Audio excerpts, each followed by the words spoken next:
नाशिक जिल्ह्यामध्ये शिंदेंची शिवसेना महायुतीमधील मोठा भाऊ आहे का असा प्रश्न उपस्थित होऊ लागलेला आहे। भाजप आणि अजित पवारांच्या राष्ट्रवादीचे आमदार असलेल्या जागांवर सुद्धा शिंदेंच्या शिवसेनेकडून दावा केला जातोय।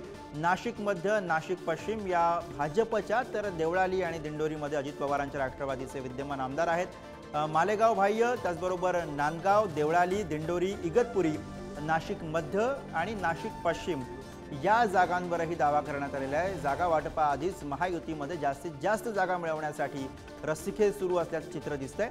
नाशिकमधील 15 पैकी 7 जागांवरती शिंदेंच्या शिवसेनेने दावा केल्याने मोठा पेच निर्माण होण्याची शक्यता बळावलेली आहे। दादा, नेमकं ह्या जागा कोणत्या कोणत्या आहे, कशा स्वरूपाचं या ठिकाणी आपली ताकद आहे आणि कोणत्या बेसवर आपण या जागा मागतोय?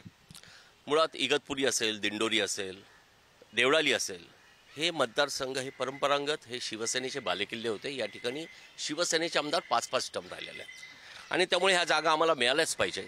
या व्यतिरिक्त शहरामध्ये 2 जागा म्हणजे नाशिक मध्य असेल, नाशिक पश्चिम असेल, ज्या ठिकाणी शिवसेनेचं जाळं आहे, शिवसेनेचं नेटवर्क आहे आणि शिवसेनेच्या सर्व कार्यकर्त्यांची, शिवसैनिकांची मागणी आहे की या ठिकाणी आपण लढलो पाहिजे। अशा पद्धतीच्या ह्या 5 जागा आणि 2 जागा तर आमच्या आहेतच, माननीय दादा भुसे आहेत आणि सुहासांना कांदे आहेत। त्याच्यामध्ये प्रामुख्याने आता तुम्ही ज्या जागांवर दावा करताय तिथे राष्ट्रवादी असेल किंवा भाजप असेल यांचे देखील विद्यमान आमदार आहे आणि अशा सर्व काळामध्ये आपण या जागेची मागणी करतोय।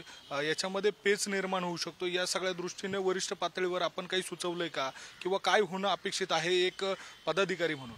बघा, ॲज अ शिवसैनिक म्हणून शिवसेनेसाठी या जागा मागणं हे आमचं कर्तव्य आहे। किंबहुना हे सगळ्या ह्या ज्या भावना आहेत शिवसैनिकांच्या, हे आमच्या नेत्यांपर्यंत मांडणं आमचं काम आहे।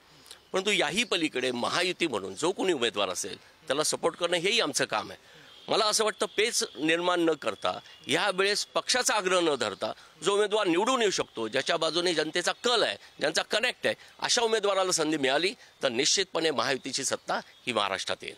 व्हिडिओ जर्नलिस्ट जयेश साबळेसह मी किरण ताजने, पुढारी न्यूज, नाशिक।